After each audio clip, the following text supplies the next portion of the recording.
بسم الله الرحمن الرحيم نحمده ونصلي ونسلم على رسوله الكريم أما بعد قال رسول الله صلى الله عليه وسلم من نام عن حزبه أو عن شيء منه فقرأه فيما بين صلاة الفجر وصلاة الظهر كتب له كأنما قرأه من الليل. رات میں سویا رہ گیا اور کچھ جو معمولات تھے پوری نہیں کر سکا، نماز وغیرہ جو تہجد کی پڑھتا تھا، جو وظائف، جو مناجات مقبول وغیرہ جو بھی سب چھوٹ گیا، کچھ چھوٹ گیا. اس کے بعد فجر کی نماز اور ظہر کی نماز کے درمیان پڑھ لے تو اللہ کے نبی فرما رہے ہیں، یہ نہ سمجھنا کہ ویسے ہی کوئی دل بہلانے کی بات ہے.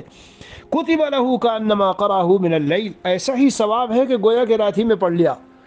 ایک روایت میں تو یہاں تک آیا کہ اگر رہ بھی گیا اور سوتا رہ گیا اور سو گیا اور صبح کو فجر میں آنکھ کھلی اور پکا ارادہ تھا تو نوم اس کے لیے صدقہ بن گئی، گفٹ اللہ کی طرف سے، اور عمل کا ثواب مل گیا.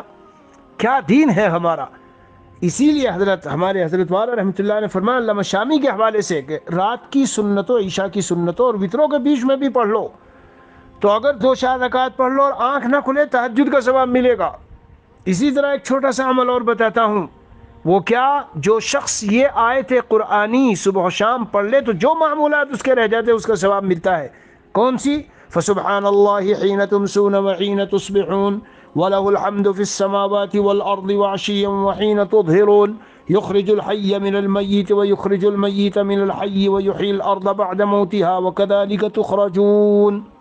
صلی اللہ نبی الکریم وعلی آلہ واصحابہ اجمعین والحمد للہ رب العالمین. پیارو، ان باتوں سے فائدہ اٹھاؤ، یعنی عزم کرو، اٹھنے کا معمول بناؤ، روزانہ اٹھنے کے لیے ہمت کرو، اسباب اختیار کرو.